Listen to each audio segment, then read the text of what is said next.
Thank you, Dr. Aslandogan, for your nice, beautiful presentation.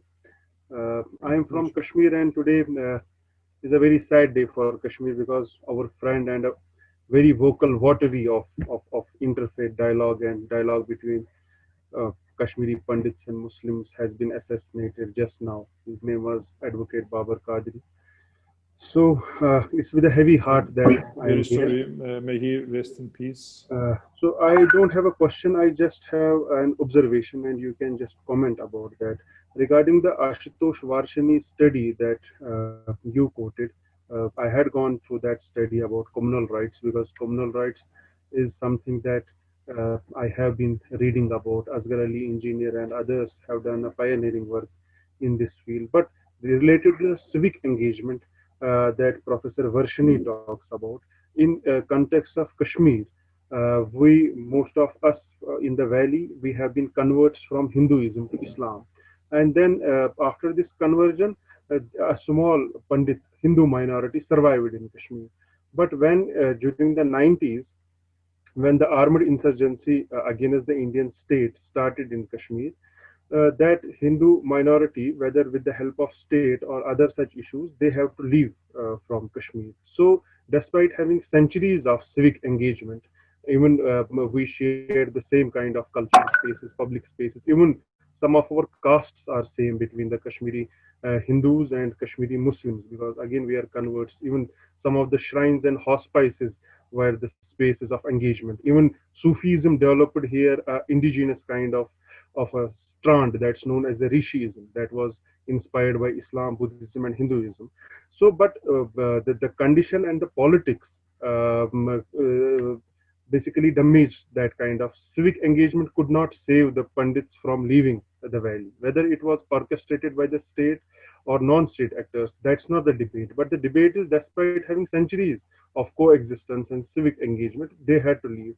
And in case of India also, we witness that today that Muslims and Hindus have survived since centuries, and Indian Muslims, majority of them are converts. They are not basically most of them are not settlers or migrants from outside. So again, this theory does not of civic engagement that even if the civic engagement happens, then the killings would be less and other things.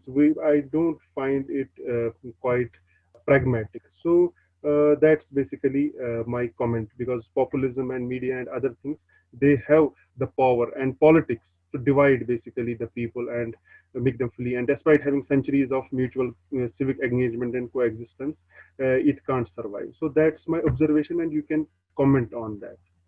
Sure. Yeah, I mean, I totally, I can relate to how you see the situation. And again, it is not imaginary. What you're saying is real.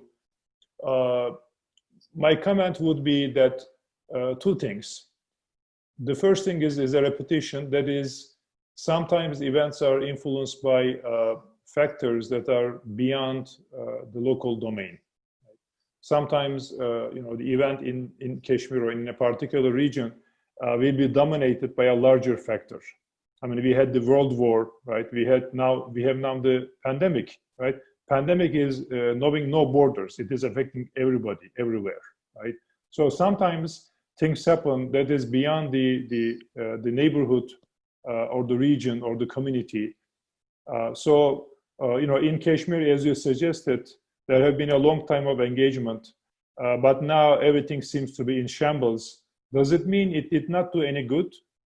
I don't think so. I think maybe it prevented for centuries, for a century, I don't know, maybe more violence. Maybe it did prevent more violence. Maybe it prevented many more clashes.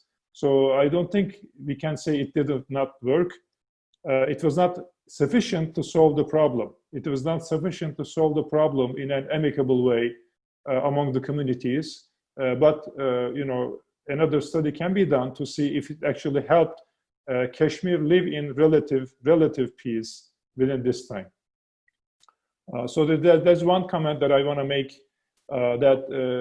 Sometimes bigger factors, dynamics can come in and destroy the local dynamics. That happened all the time, all around the world. So my other comment is, I already hinted at it. My other comment is that, it is about what we set our aim to be, right?